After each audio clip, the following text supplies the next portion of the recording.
Hey folks, welcome back to Only Best Fancy Novels. My name is Robin, and today I want to talk about Swordspoint by Kushner.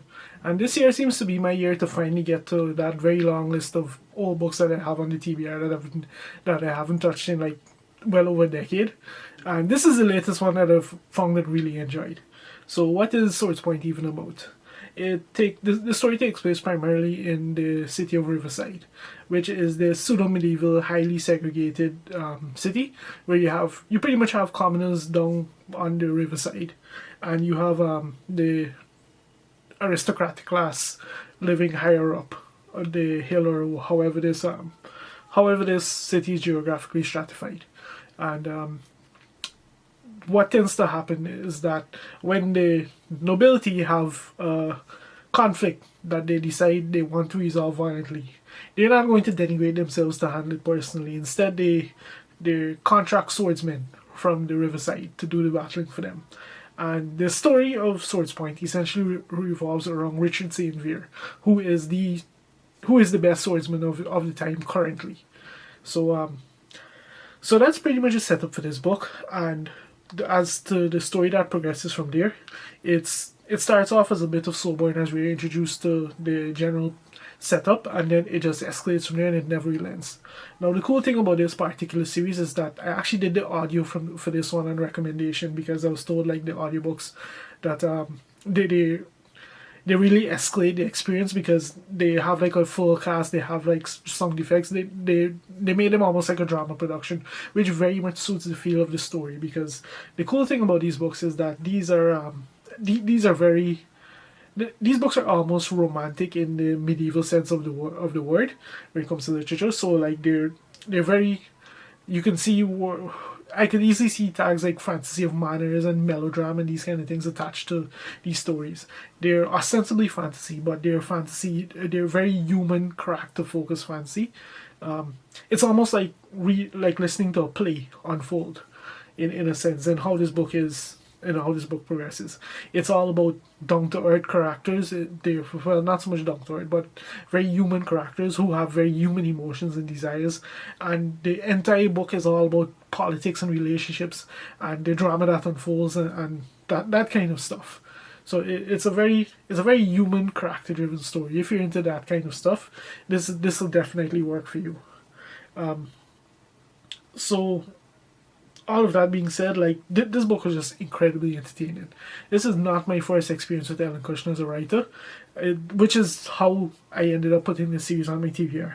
And she has what I can really only describe as a unique style, and that very clearly comes across in this book. Like her focus is mainly on creating these characters that just lodge themselves into your mind, and then having them, they go through a sequence of events that are, even if there's an element of the fantasy to it, which this book didn't really have, it just the way that they handle it, it's all about their actions and their responses, and the way they interact with other people around them, as opposed to say a more plot driven story that makes this book go.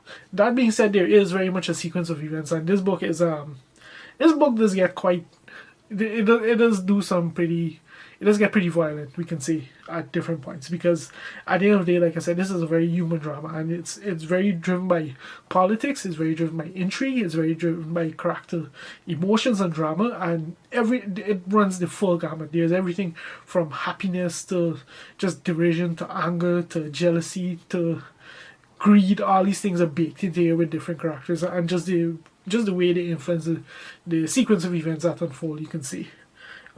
Like these are the story is mainly driven by the aristocratic class, by the characters of the aristocratic class, who are people accustomed to pretty much having their cake and eating it, and that's what unfolds. At the same time, this story, it's not that we completely do away with the more down to earth side, because we do have a subplot with Richard St. Vier surrounding his much more quote unquote normal lifestyle, and some of the things that he gets up to there, and his personal relationships, and not just that, his reputation and the way that it affects his life, and these kind of things.